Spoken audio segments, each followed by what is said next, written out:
guys, welcome back to Curls on Demand. I'm your girl, Curly Sue 91, and if this is your first time, then welcome to the family.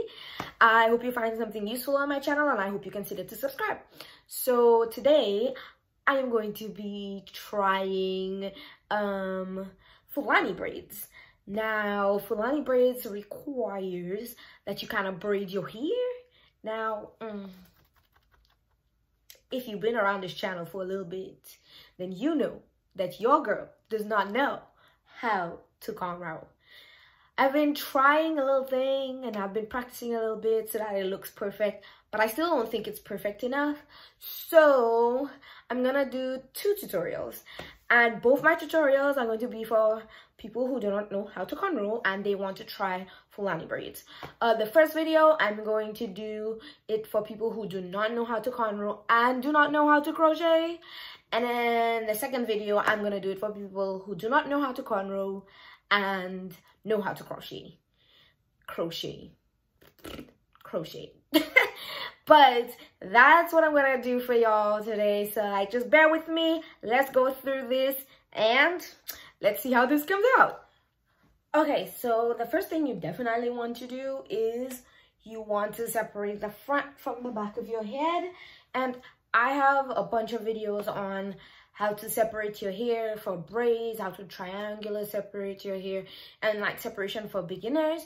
So if you want to see how to do that, then you can go ahead. But the first thing you need to do is separate the front part, which is where the cornrows are supposed to go, from the back, right? And what we're going to do is we're going to deal with the back first, right? Now, because I can't cornrow, I'm going to join my braids together, and I'll show you what I mean by that, okay? So let's go ahead and do that. So first things first, I've placed a middle part in the back section of my head. I like having a middle part in the back of my hair, and I think it helps make the hair look fuller when you're doing crochet, but we're not doing crochet in this video, so it doesn't matter. Next, I will place a smaller section at the top of the middle section I just created. You can use a comb if you want, or your fingers, it doesn't matter because the sections don't have to be straight at all. It's up to you how big you want these sections to be, but I would say anywhere between 3 and 5 number of sections is a good number. Next, I will braid about 1/4 of that section, then create a second section below using my finger to make that separation. After that, I will join the quarter braided hair on the top with the section below and braid the hair in again 1/4 of the way. I'll continue joining every section that I make with the section from the top until I get to the last section at the base of my hair. Once I get to the last section at the base of my hair, I will braid that hair all the way down to the ends, then continue the same technique for the rest of the back of my head. And now I'm just gonna like braid them to come together like this.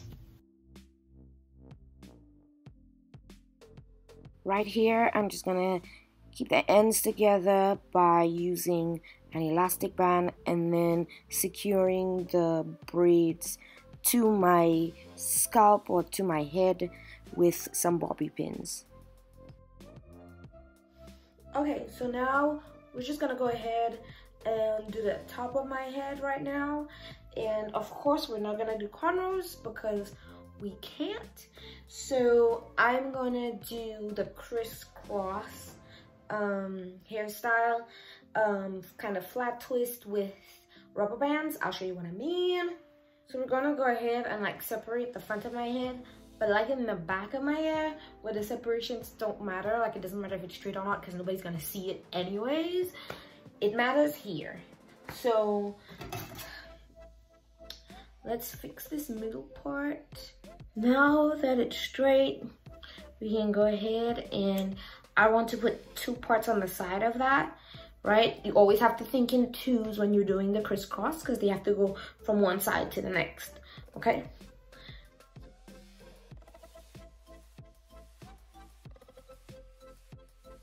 Now I'm going to separate each section into 3, right? So I want 3 even sections. Now obviously this method would probably be longer than if I cornrowed, but that's the price you pay for not knowing how to cornrow. So I guess that's where we're at. So I'm gonna make like 3 even separations. 1, 2, and 3. And then I'm gonna do the same to this side. I have all 3 of my separations, 2 in the front, 2 on the side, and 2 in the back. Right, so I have all 3 of them out. And now what I'm gonna do is I'm gonna start from the top, at least from the front. I'm gonna use a little bit of my jam. I'm using the Shine and Jam Silk Edge. I'm almost done with this, right? To get those roots nice and slickety slick. So I'm just gonna go ahead and try to sleek down roots of my hair. I'm gonna go ahead and use good old faithful rubber bands.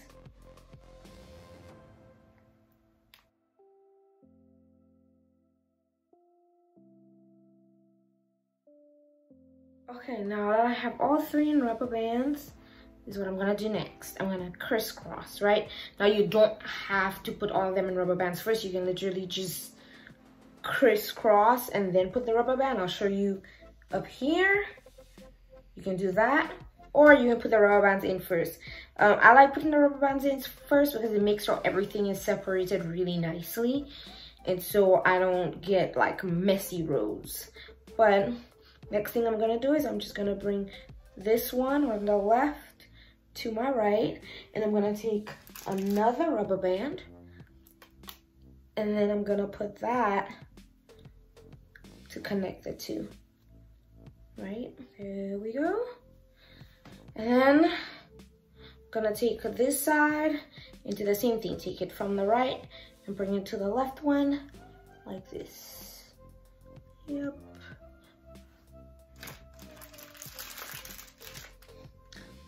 Using a rubber band again to connect the 2.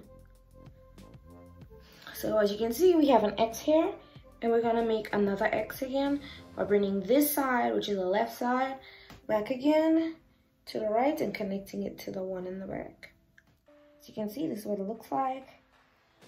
So now I'm just gonna go ahead and like do the rest of my hair. I'm gonna do 2 more sets on this side and 2 more sets on this side, and then I'll be back. Now I'm done with getting all my X's together. As you can see, some of my lines are not straight, but it's okay, girl. It's okay. Okay, so now I'm gonna go ahead and like braid in some hair just so that I have a little more length on my own hair for this, so I can put the beads and stuff on there. Let me show you how I go in and braid in that hair. I'm using the Expression Ultra Braid, 42 inches, the 3-pack for my braided hair. I used only 2 from that pack to do 10 braids. As you can see, the braids are medium to about jumbo size. So I separate my hair into 3 sections like I would do for a regular braid. Then I place the braiding hair on the 2 outermost sections and leave the middle part free. Then I braid my hair as I would a regular plait or a regular braid. Now I want the thickness of the braid to continue past the end of my actual hair, so I will feed in some extra hair. And here's how I do that. I attach the expression hair to the 2 sections of hair I'm about to cross over doing the braid. Or you can think about it as the 2 strands of hair which are actually right next to each other in the braiding pattern. Once the hair is attached, I continue braiding down the strand and add more hair as I need to in order to keep the braid the same size until the ends of my real hair. Once I get past my real hair, I just braid the rest of the braiding hair until I get to the ends. Then I'll add medium to large beads that I got from my local beauty store to the ends of those braids. Okay, so now we're done. I cut off the ends right here. And so we have all our beads and our braids in. Right, this is how it looks. Some of my braids look a little bit wonky, but ain't nobody care. And then this is the back, right, which we pinned up. So for my folks who can't crochet, I got a solution for you. Let me get this. So I bought this wig, this half wig. I think it's the Outre Brazilian Beach Waves. I'll put the link for it down in the description. But this is pretty. Now y'all know I don't know nothing about wigs, right? I think I have a couple wigs sitting around, and to be honest, I don't know how to really do them, how to really wear them. So hopefully one day I'll do some wigs for y'all and we're gonna figure this out together. But for now, this little half wig is what we're gonna use. Because if you can't crochet, then this is probably your best option. Now, it comes with a comb on the top and a comb in the back. It comes with adjustable straps, and because it's gonna be a half wig and I have a small head, I adjusted my straps all the way down here to the back.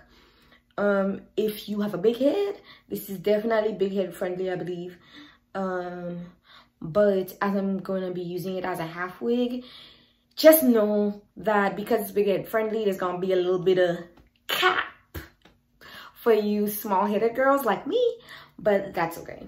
So the first thing I'm gonna do is I'm gonna put the comb in right here on the top here into this, and then I'm just gonna go ahead and clip in the back and the braided hair, right?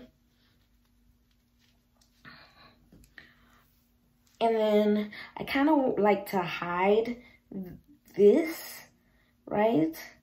So like I tuck in here, kind of right on the top here, just so that it doesn't look too cray-cray, and then bring the hair here so it doesn't look too bad. And that's it. If you don't know how to crochet, look at that. Like, you don't even gotta worry about it. All you have to do is to get your cornrows or get these up in the front, and you got a hairstyle.